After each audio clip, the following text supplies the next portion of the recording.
যুগে যুগে মানুষ বলি দিত মানুষের বিভিন্ন কার্যসিদ্ধির জন্য।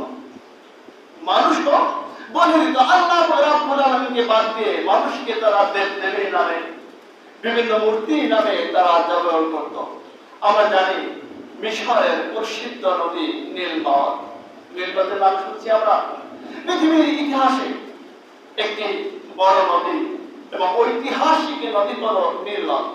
এই নীল নদ মিশরবাসী সহ আশেপাশে সমস্ত মানুষের কৃষিকাজ বা পানির প্রয়োজন মেটানোর জন্য এই নীল নদই হলো মূল উৎস। এখান থেকে মানুষেরা পানি সরবরাহ করে। কিন্তু দেখা গেল যে এই মিশরের নীল নদে মাঝে মধ্যে পানি শুকিয়ে যেত। বর্ষার মৌসুমে পানি থাকতো, গ্রীষ্মকালীন সময় বা শীতকালীন সময়ে এখানে পানি থাকতো না। মানুষের উপায় হিসাবে কি করতো?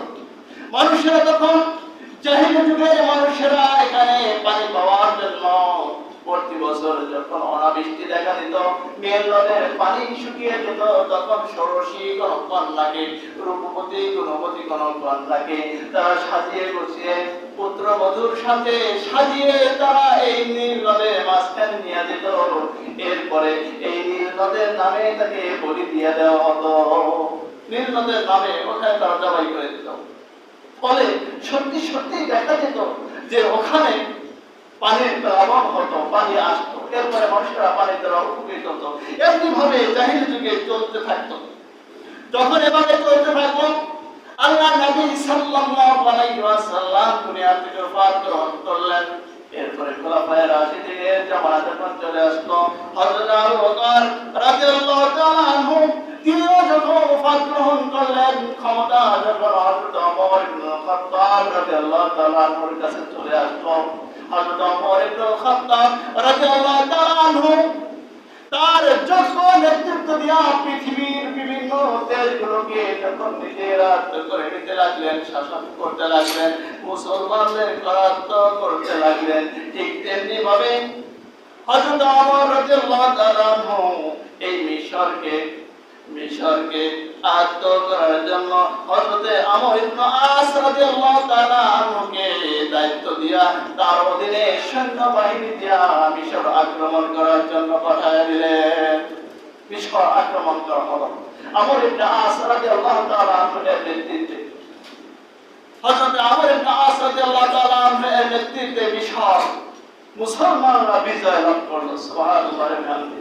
বিজয় লাভ করার পর হযরত ওমর রাদিয়াল্লাহু তাআলা আনহু এই আমর ইবনে আস রাদিয়াল্লাহু তাআলা আনহুকে মিশরের গভর্নর বানায় দিলেন, ওখানে দায়িত্ব দিয়ে দিলেন।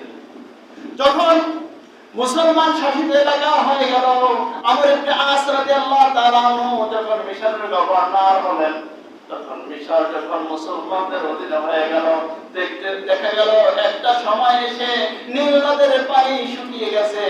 মানুষের সেই পূর্ববর্তী রীতি অনুযায়ী মানুষেরা যথা সময়ে একটা ষোড়শী রূপবতী কন্যাকে বলে বেশি সাজালো, নীল নদী নিয়ে যাবে, তাকে জবাই করবে, তাহলে পানি চলে আসবে। আমর ইবনে আস রাদিয়াল্লাহু তাআলা আনহু যখন এই ঘটনা দেখতে পাইলেন, তিনি বাধা দিলেন। তিনি বললেন, তোমরা থামো, যা তুমি নদের পানি শুকিয়ে গেছে, তোমরা জাহিলি যুগ থেকে এমনি ভাবে মানুষ হত্যা করে আসছো। আমি আমিরের কাছে, আমিরুল মুমিনিন হযরত ওমর ইবনে খাত্তাব রাদিয়াল্লাহু তাআলা আনহুর কাছে দূত পাঠাই, সংবাদ পাঠাই, দেখি তিনি আমাকে কি ফয়সালা দেন। তোমরা অপেক্ষা করো, তোমরা মানুষ বলি দিও না। তারা বন্ধ করলো, মানুষ বলি আর দিল না, অপেক্ষা করতে লাগলো। আমর ইবনে আস রাদিয়াল্লাহু তাআলা আনহু এই মর্মে হযরত ওমর ইবনে খাত্তাব রাদিয়াল্লাহু তাআলা আনহুর কাছে পত্র লিখলেন, সমস্ত ঘটনা জানালেন।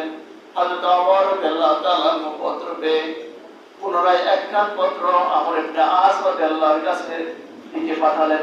তিনি পত্রের ভিতরে লিখলেন, হযরত ওমর ইবনে খাত্তাব রাদিয়াল্লাহু তাআলা আনহু পত্রের ভিতরে লিখলেন, ও আল্লাহ, তুমি যদি আল্লাহ রাব্বুল আলামিনের গোলাম হয়ে থাকো, আল্লাহ রাব্বুল আলামিনের সৃষ্টি হয়ে থাকো, তার হুকুম যদি তুমি মেনে থাকো, তাহলে আমি সাইয়্যিদানা মুহাম্মদ সাল্লাল্লাহু আলাইহি ওয়াসাল্লামের উম্মত, আমি তোমাকে নির্দেশ দিয়েছি, আল্লাহর নির্দেশে তুমি প্লাবিত হয়ে যাও। আর যদি তুমি শয়তানের পদাঙ্ক অনুসরণ করে থাকো, এক আল্লাহ রাব্বুল আলামিনকে না মানো, তাহলে শুনে রাখো নীলনদ, তোমার পানির আমাদের কোনো প্রয়োজন নাই, আমাদের জন্য একমাত্র আল্লাহ রাব্বুল আলামিন যথেষ্ট। কত বড় কথা! নীলনদকে হুকুম করতে দাঁড়িয়ে আল্লাহর হুকুমে চললে পরে তুমি প্লাবিত হও। আমি রাসূলুল্লাহ সাল্লাল্লাহু আলাইহি ওয়াসাল্লামের সাহাবী বলছি, আর যদি তুমি তাই না হও তাহলে তোমার পানির কোনো প্রয়োজন নাই, আল্লাহ তাআলা আমাদের জন্য যথেষ্ট। কত বড় তাকওয়া, কত বড় দৃঢ় বিশ্বাস আল্লাহ রাব্বুল আলামিনের উপরে। সময় দেওয়া আমার চিঠি যখন আমর ইবনে আস রাদিয়াল্লাহু তাআলা আনহুর কাছে পৌঁছালো, আমর ইবনে আস সমস্ত মিশরবাসীকে দাঁড়ায় ফেলেন, ও মিশরবাসী শোনো, আমিরের পক্ষ থেকে, আমিরুল মুমিনিনের পক্ষ থেকে নীল নদের কাছে চিঠি এসেছে, এই চিঠি নীল নদে অমুক দিন ফেলানো হবে। যখন মিশরবাসী এই কথা শুনতে পারল, মানুষের ভিতরে স্বাভাবিকভাবে কৌতূহল জাগ্রত, ব্যাপারটি নীল নদকে চিঠি দেবে, এটা কেমন কথা? এটা কি হবে? আসলে কি পানি আসবে নাকি আসবে না?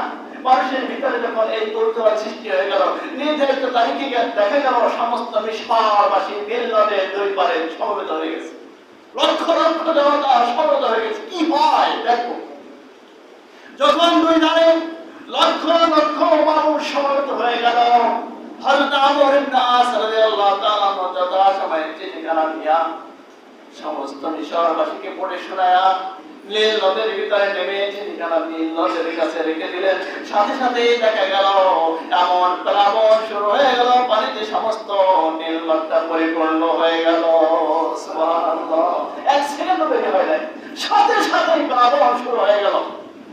16 হাত উঁচু পানি প্লাবন এসে সমস্ত নীল নদটা পড়ে গেল। সেই থেকে শুরু করে মানব হত্যা ওখানে শেষ হয়ে গেল, আর মানব হত্যা করা লাগে না, কারণ সেই থেকে শুরু করে আজ পর্যন্ত নীল নদের পানি কখনোই শুকায় নাই।